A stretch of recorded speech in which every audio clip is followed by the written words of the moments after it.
Africa's new electricity minister could cost the country more than 37 million rand a year. That's according to the Democratic Alliance's MP, Leon Schreiber. President Cyril Ramaphosa announced yesterday that a new electricity minister will be appointed to deal with the power crisis. Joining us now is Wayne Duvenage, CEO for organization Undoing Tax Abuse, to get some reaction. Very good evening to you. Thank you so much for joining us. Besides the fact that it's going to cost 37 million rand a year, a minister responsible for energy recovery, considering the circumstances, is it a good idea?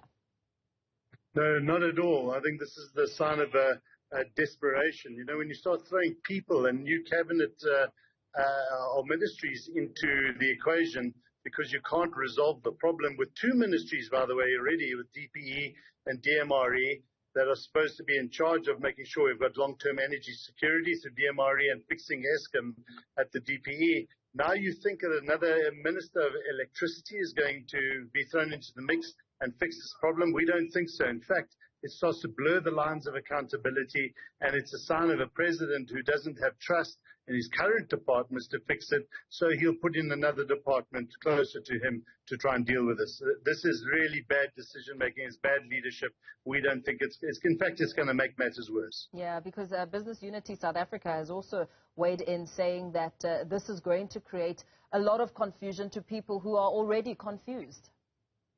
Yeah, absolutely. And can you imagine now, who do you point to when things are not being addressed, when the crisis and the implementation of the various decisions are not being done properly? I mean, does the president now look at his electricity minister? Do we look at DPE? So, you know, we just need to put the expertise in place. We need to hold the minister, the shareholder, to account for the repair to Eskom. And in fact, I think you try and run a business but get told, no, you're not going to be part of procurement.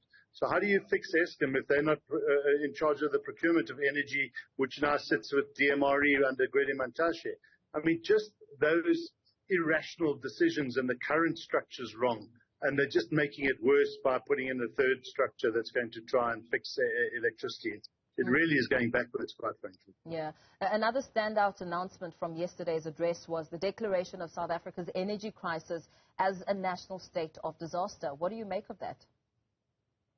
Well, we don't need a state of disaster to fix the disaster that's been created when you've got the laws on your side, the Energy Act, National Energy Act. It's very clear they've got powers to deal with the crisis, to deal with procurement, to deal with what has to be fixed in times of urgency and need.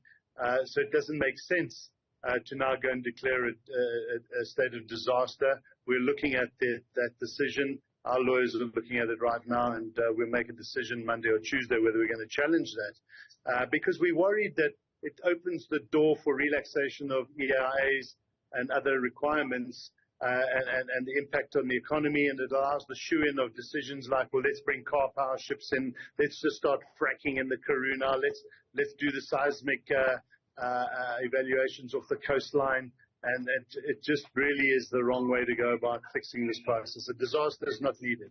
Yeah, because Wade, as your lawyers are pondering a decision on whether or not to take legal action, the DA has already said that it's going to court over this because they believe that this will create a window of opportunity for the ANC to loot. And in fact, we heard the president responding, speaking to Newzroom Afrika, saying that he thinks that the criticism is misguided, saying that a repetition of the lessons of a COVID-19 pandemic lockdown will not happen here. Really? Well, you know, the proof is in the pudding, and I think we've got to look at the trust deficit and the trust barometer and the perceptions and let them speak for themselves. But we don't trust government anymore, and the fact that the DA is doing their thing, we're coming from a civil society point of view.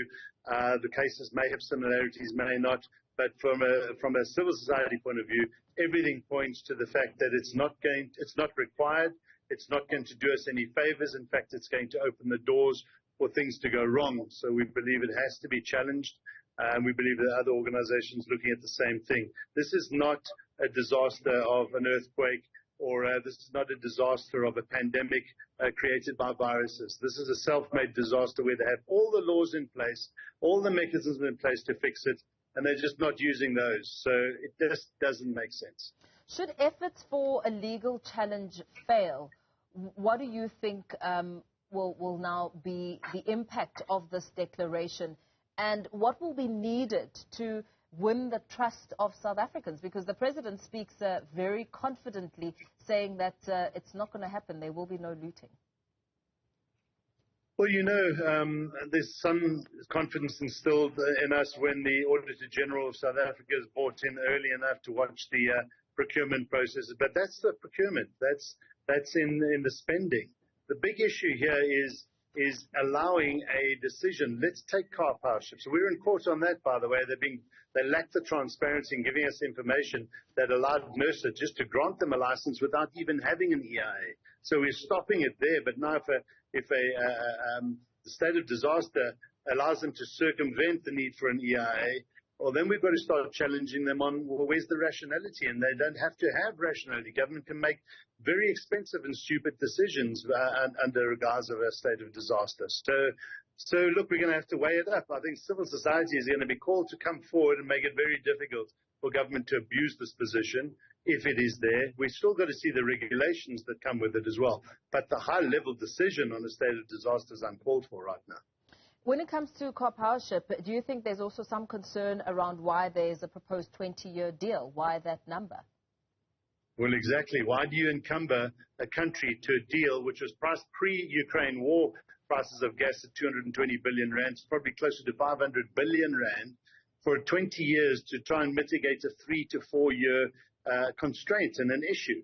That is the worst thing you can do to a country. I don't think this government looks long-term. It looks very short-term. And by the way, through these deals, you're able to move a lot of money offshore. There's a lot of middlemen involved in these deals, from the gas supply to the construction processes that happen to the there's so many factors that go wrong and allow middlemen and facilitation fees to creep into it.